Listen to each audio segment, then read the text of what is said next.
परिचय। अजय, आओ एक खेल खेलते हैं। कौन सा खेल विजय? तुम अपने मन में किसी भी संख्या के बारे में सोचो। इस खेल के अंत में मैं तुम्हें वह संख्या बता दूंगा। ठीक है। अब उस अंक के साथ 4 का गुणा करो। ठीक है, कर लिया। अब गुणनफल के साथ 5 जोड़ो। ठीक है, कर लिया। अब बताओ क्या परिणाम मिला? 65। अब मैं तुम्हें वह संख्या बताता हूं जो तुमने पहले सोची थी। क्या वह संख्या 15 है? वाह विजय, ये तुमने कैसे जाना? अजय, मैंने सरल समीकरण के उपयोग से ऐसा किया है। मैं भी यह जानना चाहता हूं। आओ मैं तुम्हें सरल समीकरणों के बारे में बताता हूं।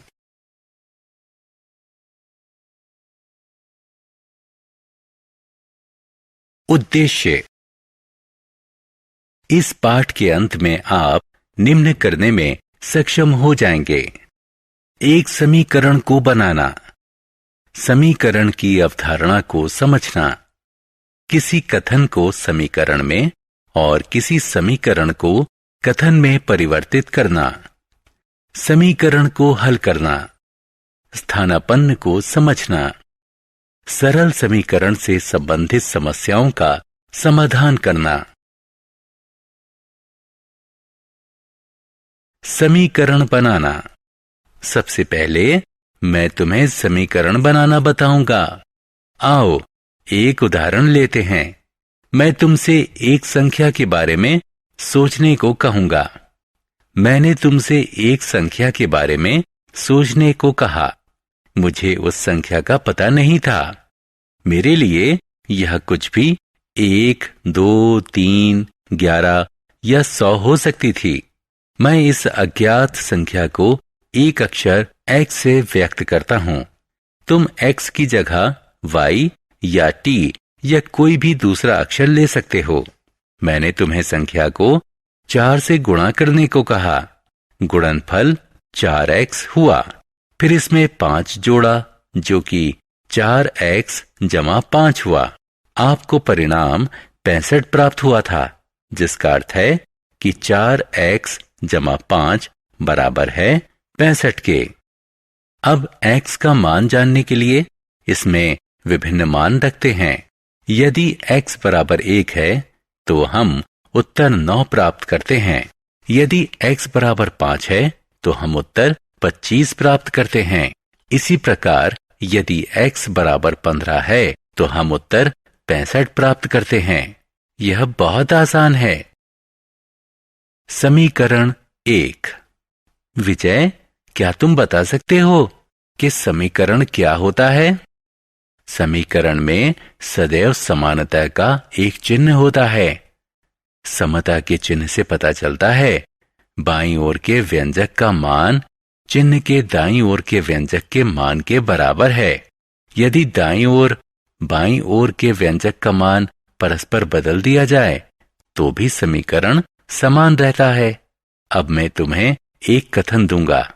तुम्हें इसे समीकरण में बदलना होगा। क्या तुम तैयार हो? हाँ, 3 बार x और 11 का योग 32 है। 3 बार x हुआ 3x। 3x और 11 का योग होगा 3x + 11 योग हुआ 32। तो समीकरण 3x।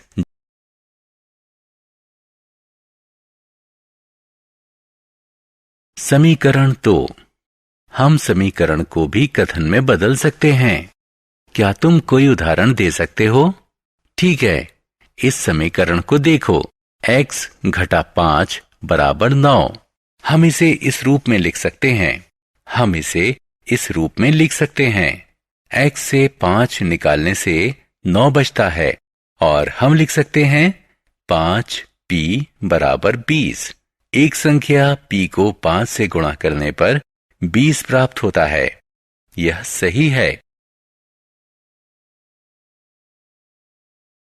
समीकरण को हल करना। हम एक समीकरण कैसे हल करते हैं? एक संतुलित समीकरण अपने दोनों पलड़ों पर बराबर वजन रखे एक तराजू की तरह है। यदि हम दोनों पलड़ों पर समान वजन रखें तो उसकी डंडी क्षैतिज हो जाती है। इसी प्रकार यदि हम एक समान वजन को हटाएं तो भी उसकी डंडी क्षैतिज ही रहती है। ठीक यही बात समीकरण के लिए भी सही है। यदि हम दोनों पक्ष से एक ही संख्या जोड़ें तो समीकरण अप्रभावित रहता है, और अगर हम दोनों पक्षों से एक ही संख्या घटाएं तो भी समीकरण अपरिवर्तित रहता है। यदि हम एक सही संख्या से गुणा या भाग दें तो भी समीकरण अपरिवर्तित रहता है।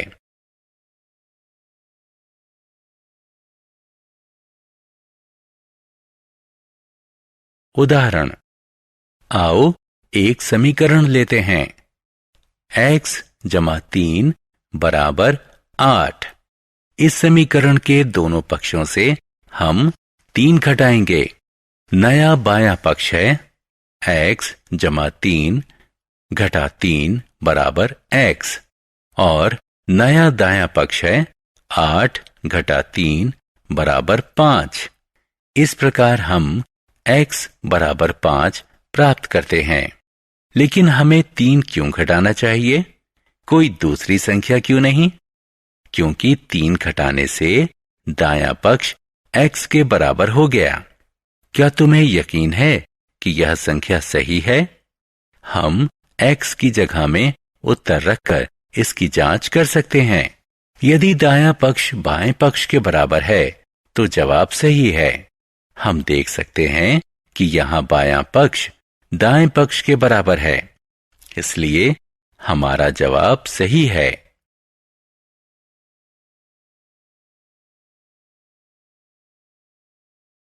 पृष्ठ, फलक और शीर्ष। अब इस समीकरण को लें। 5y बराबर 35। सिर्फ y पाने के लिए हम दोनों पक्षों में 5 से भाग देंगे। अतः बायां पक्ष y के बराबर है और दायां पक्ष 7 के बराबर है। अतः हमें उत्तर के रूप में 7 प्राप्त हुआ। उदाहरण, अजय, क्या तुम इस समीकरण को हल कर सकते हो? हाँ, बाएं हाथ में p प्राप्त करने के लिए हम दोनों पक्षों में 5 जोड़ देंगे।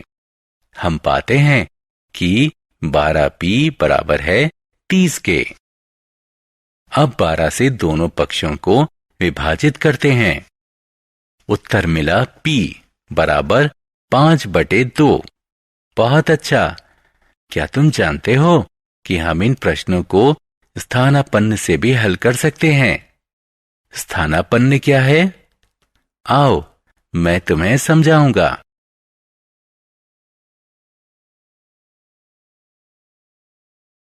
स्थानापन्न। स्थानापन्न का अर्थ है पक्ष बदलना। उदाहरण के लिए इस उदाहरण में हमने 5 का पक्ष बदल दिया है, और जब हम किसी संख्या का स्थानापन्न करते हैं तो धन ऋण में बदल जाता है और ऋण धन में बदल जाता है। और अब 12 को स्थानापन्न करके p 30/12 हो जाता है, जो कि बराबर है।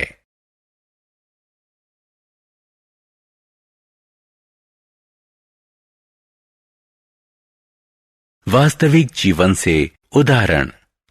अजय, अब तुम समीकरण को हल करना जानते हो। तुम्हारे लिए एक प्रश्न है, पूछो। राजू के पिता की उम्र राजू की उम्र के 3 गुणा से 5 साल ज्यादा है। राजू के पिता की उम्र 44 साल है, तो राजू की उम्र पता लगाओ। हमें राजू की उम्र पता करनी है, तो हम उसकी उम्र x मान लेते हैं। अब राजू की उम्र के 3 गुणा से 5 ज्यादा 3x जमा 5, जो 44 के बराबर है। अब हम इस समीकरण को हल करेंगे।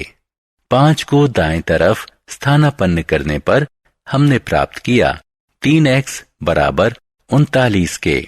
3 को दाएं तरफ स्थानापन्न करने से हमने पाया कि x बराबर है 13 के, इसलिए राजू की उम्र 13 साल है।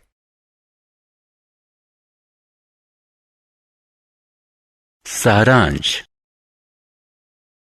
आइए हमने जो कुछ सीखा है उसे संक्षेप में दोहराएं।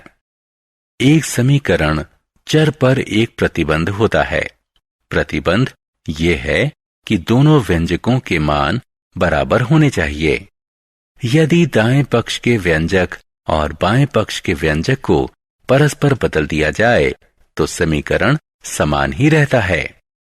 संतुलित समीकरण की स्थिति में दोनों पक्षों में एक ही संख्या जोड़ने या दोनों पक्षों से एक ही संख्या घटाना या एक ही संख्या के द्वारा दोनों पक्षों में गुणा करना या एक ही संख्या से दोनों पक्षों को विभाजित करने पर समीकरण का संतुलन अप्रभावित रहता है, यानी बाएं पक्ष का मान दाएं पक्ष के मान के बराबर रहता है।